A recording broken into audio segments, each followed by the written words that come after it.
Welcome to speed news. నేను సీతా మహాలక్ష్మి. ప్రముఖ YouTuber Chandu సాయిని పోలీసులు అరెస్ట్ చేశారు. ఓ యువతి ఇచ్చిన ఫిర్యాదుతో కేసు నమోదు చేసుకున్న పోలీసులు అతడిని అదుపులోకి తీసుకున్నారు. ప్రేమ పేరుతో చందు సాయి తను మోసం చేశాడని యువతి ఆరోపించింది. తనపై అత్యాచారానికి కూడా పాల్పడ్డాడని పేర్కొంది. దీంతో అతడిని అరెస్ట్ చేసి రిమాండ్కు తరలించారు. తుంటి ఎముక గాయంతో ఆసుపత్రిలో చేరిన బీఆర్ఎస్ అధినేత మాజీ సీఎం కేసీఆర్ ఈ రోజు నుంచి డిశ్చార్జ్ అవుతున్నారు. అయితే గాయమైన రోజు నుంచి ఇప్పటి వరకు 8 రోజులుగా కేసీఆర్కు అయిన వైద్యం ఖర్చులు మొత్తం కాంగ్రెస్ ప్రభుత్వమే భరిస్తుందని ప్రకటించారు. వైద్యారోగ్య శాఖ మంత్రి దామోదర్ రాజనరసింహ ఇప్పటికే కేసీఆర్ ఆరోగ్య పరిస్థితిని పర్యవేక్షించేందుకు ఓ ప్రత్యేక అధికారిని కూడా పెట్టినట్టు తెలిపారు.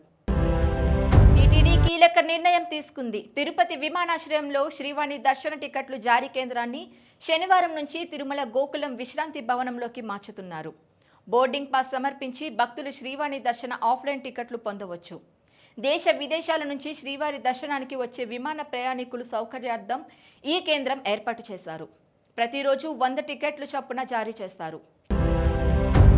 స్విగ్గీ సంస్థ విడుదల చేసిన వార్షిక నివేదికలో ఆశ్చర్యకరమైన విషయాలు వెలుగు చూశాయి. ఈసారి కూడా ఆర్డర్లో మళ్లీ బిర్యానీనే టాప్లో నిలిచింది. అయితే దేశంలో వచ్చిన ప్రతి 6 బిర్యానీ ఆర్డర్లో ఒకటి హైదరాబాద్ నుంచే ఓ స్విగ్గీ తెలిపింది.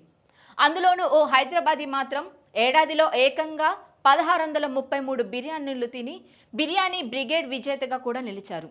మరోవైపు ముంబైకి చెందిన ఓ వ్యక్తి ఆర్డర్లకి ఏకంగా 42.3 లక్షలు ఖర్చు పెట్టాడంట.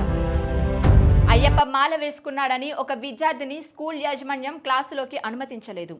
గంటకు పైగా స్కూల్ ఆవరణలోనే చిన్నారిని నిలబెట్టారు. రంగారెడ్డి జిల్లా గండిపేట మండలం పరిధిలోని బండ్లగుడ్డ పరిధిలో ఈ ఘటన చోటు చేసుకుంది.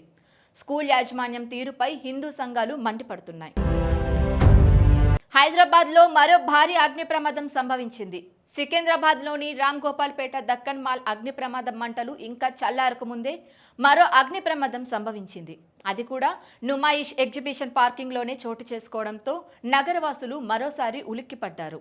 నుమాయిష్ ఎగ్జిబిషన్ చరిత్రలోనే మర్చిపోలేని అగ్ని ప్రమాదం ఘటనను చవిచూసిన నగరవాసులు ఈ ఘటన మరోసారి ఉలిక్కిపడేలా చేసింది.